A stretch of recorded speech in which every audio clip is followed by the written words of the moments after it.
আরে বন্ধু কলা আছে এত সুন্দর কলা দিস না। ওয়ালাইকুম আসসালাম ওয়া রাহমাতুল্লাহ। কি করেন? এদিকে আসেন, আপনি এখানে দাঁড়ান। আপনি কলা ছিঁড়তে যাচ্ছিলেন কেন? খাবো। খাবেন তাই? তো এই কলা ছিঁড়া যাবে না, এটা তো কলার মালিক আছে নাকি, যার গাছ তাকে তো বলতে হবে তাই না? তাকে না বলে কেন চুরি করতে যাচ্ছেন? আমাকে দেখে তো ভয় করছেন, যখন সালাম দিল তখন ভয়ে চলে আসলেন তাই না? তো আমাকে দেখে ভয় করলেন, কিন্তু আল্লাহকে দেখে ভয় করতে হবে না?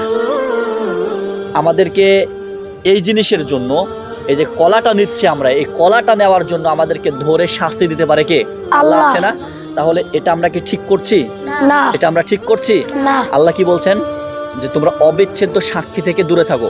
মানুষের মুখকে কাল কিয়ামতের ময়দানে আল্লাহ সিলগালা করে দিবে। কি করে দিবে? মোহর মেরে দিবে, মুখে পটি মেরে দিবে, টেপ মেরে দিবে, তালা মেরে দিবে। তখন মানুষের হাতের প্রত্যেকটা গিরা, পুরো শরীরের গিরা, অঙ্গ প্রত্যঙ্গ কি করবে? আল্লাহর কাছে সাক্ষী দিবে। আল্লাহ বলছেন যে আলিয়াও মানাখতিমু আলা আফওয়াহিহিম ওয়া তুকাল্লিমুনা আইদিহিম ওয়া তাশহাদু আরজুলুহুম বিমা কানু ইয়াকসিবুন।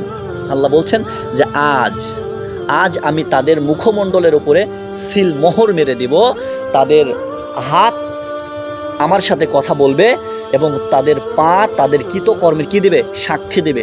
সো আমরা যে এই জিনিসটা চুরি করছি, তো এটা আদৌ ঠিক হচ্ছে না। হচ্ছে কি? আমরা যে না বলে খাচ্ছি, আমরা না বলে খেলাম ঠিক আছে, কিন্তু গাছালাও জানলো না, আমরা আর কাউকে বললাম না, তাহলে সব শেষ। কিয়ামতের দিনে কে দেখতে পেল? আল্লাহ দেখতে পাইছে তো নাকি? আল্লাহ দেখতে পাওয়ার পরে শাস্তি দিতে পারে আল্লাহ।